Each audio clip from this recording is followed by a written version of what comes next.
Okay. I was waiting to meet him for dinner. I was out with my dad and his wife, and he was late. And I kept calling his cell phone, wondering, if he was just delayed. He had been refereeing 3 hockey games. We knew approximately what time it should have ended, and he wasn't answering his phone. He occasionally would get delayed or just hang out and forget to call.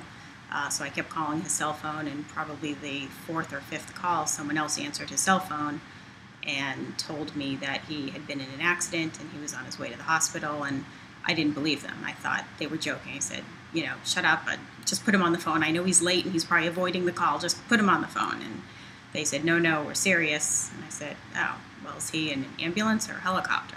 They said, oh, an ambulance. I said, okay, well, what hospital? Delray Medical Center. Okay.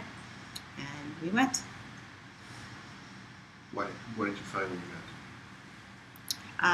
that nothing.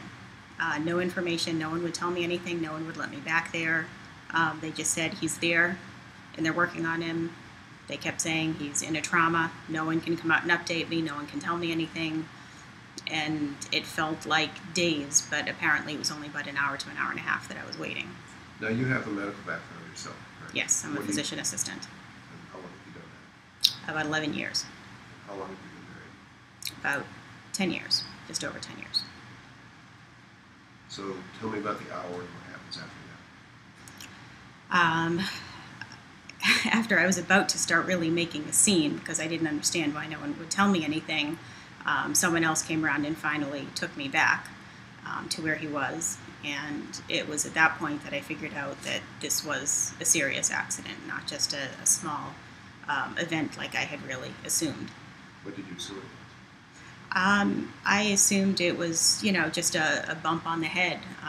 He had an incident a number of years ago at the health club where a piece of equipment fell on his head, and I got a phone call saying, can you come down here? They're going to take him to the hospital, and it was luckily a very minor incident. Took the rest of the evening in the hospital, but they did a CAT scan and cleared him, and they stapled up his head. He had eight staples in his head, and a headache for a couple of days, and that was about it. I assumed it was going to be a similar situation until they brought me back, and I saw that he was basically not conscious. He had blood all over him. They had somewhat cleaned him up, but not very well. Where was he cut?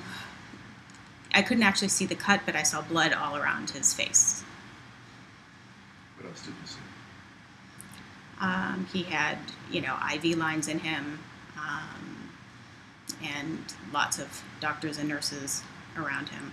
Had they already done a CAT scan?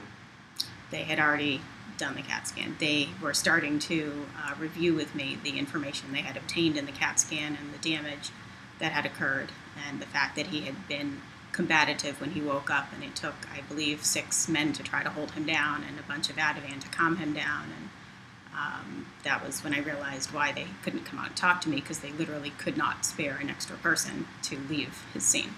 They, at this point, did you know that you're a medical background? I probably said it right away. I don't remember. But yeah, I probably did, because I wanted to hear the real details, not just abbreviated versions. I wanted to know exactly what was happening. So what was wrong with him? He had a fractured skull. He had numerous contusions in the brain, numerous areas of bleeding in the brain. He was in and out of consciousness. Again, when he was awake, he was combative. I found out a lot more details later, but at the time, that was about all I knew.